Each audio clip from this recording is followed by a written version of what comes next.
భారతదేశంలో ప్రసిద్ధి చెందిన గణిత శాస్త్రవేత్తల్లో ముఖ్యమైన వాడు శ్రీనివాస రామానుజన్. ఈయన పూర్తి పేరు శ్రీనివాస రామానుజన్ అయ్యంగార్. ఈయన డిసెంబర్ 22, 1887లో తమిళనాడు రాష్ట్రంలో ఈరోడ్ పట్టణం నందు జన్మించాడు.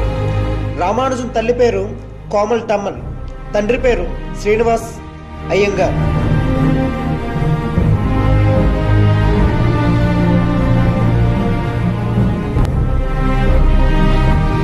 రామానుజన్ బ్రాహ్మణ కులంలో పుట్టడం వల్ల పుట్టుకతోనే దైవభక్తుడు.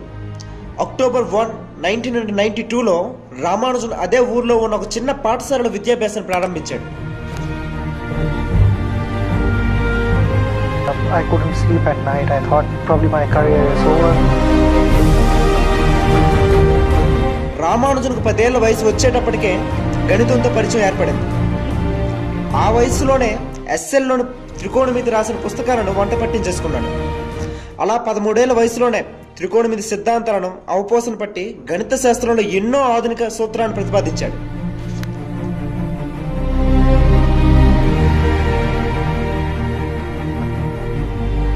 ఇతనికి 1909 జూలై 14న 9 ఏళ్ల వయసున్న జానకి అనే బాలికతో వివాహం జరిగింది.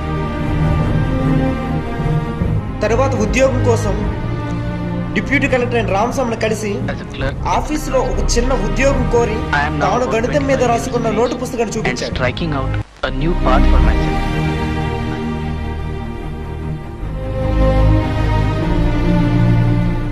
ఆ నోటు పుస్తకంలోని అపారమైన గణిత విజ్ఞానాన్ని చూసి ఆశ్చర్యపోతూ అంతటి గొప్ప విజ్ఞానానికి ఈ చిన్న రెవెన్యూ విభాగంలో ఉద్యోగం ఇచ్చి అవమానపరచడం ఇష్టం లేక మద్రాసులోని తనకు తెలిసిన గణిత శాస్త్రజ్ఞులు E W Middlemast, Narayana Iyer, Ramachandra Rao వంటి గొప్ప వ్యక్తుల దగ్గరగా రామానుజన్ పంపాడు.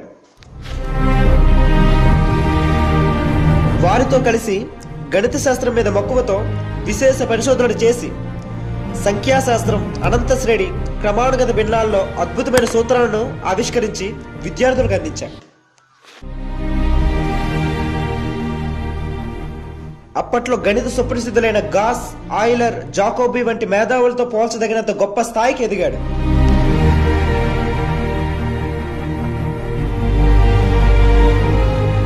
తరువాత అక్కడ శాస్త్రవేత్తలు ఇతను కనుగొన్న మాడ్యులర్ ఫార్మ్ ఫంక్షన్ ని ఇంగ్లాండ్లో ఉన్న జిహెచ్ హార్డీకి లేఖలో పంపారు.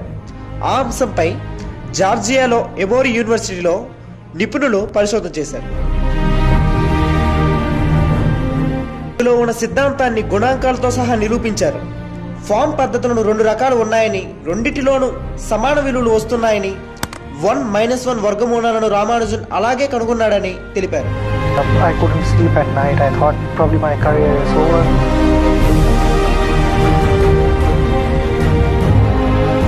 తరువాత జిహెచ్ఆర్డి పిలుపుతో ఇంగ్లాండ్కి వెళ్లి జిహెచ్ఆర్డితో కలిసి అనేక గణిత పరిశోధనలు చేసి 32 ఏళ్ల వయసులోనే 4000కు పైగా సిద్ధాంతాలను ప్రతిపాదించాడు.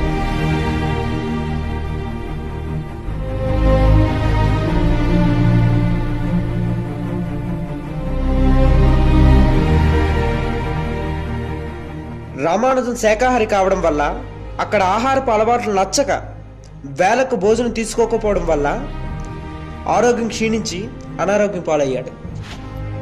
తీవ్రమైన అనారోగ్యంలో ఉన్నప్పుడు కూడా జిహెచ్ఆర్డి వచ్చిన కార్ నెంబర్ 1729 యొక్క ప్రత్యేకతను తెలిపి ఆయన్ను ఆశ్చర్యపరిచాడు.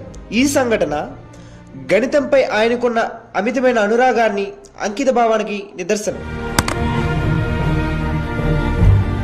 అలా ఆరోగ్య పరిస్థితి విషమించడంతో 1920 ఏప్రిల్ 26 నాడు మరణించాడు.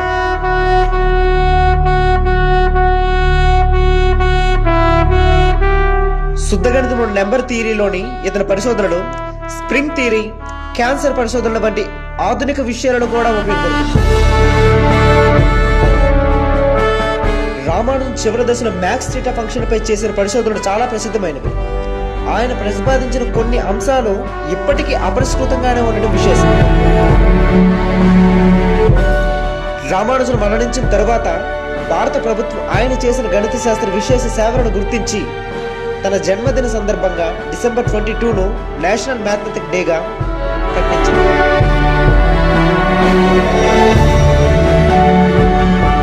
1942వ సంవత్సరంలో భారత ప్రభుత్వం రామానుజన్ 75వ జన్మదినం నాడు ఆయన సంఖ్యాశాస్త్రంలో చేసిన విశేష కృషిని కొనియాడుతూ స్మారక తపాలా బిళ్లను విడుదల చేసింది.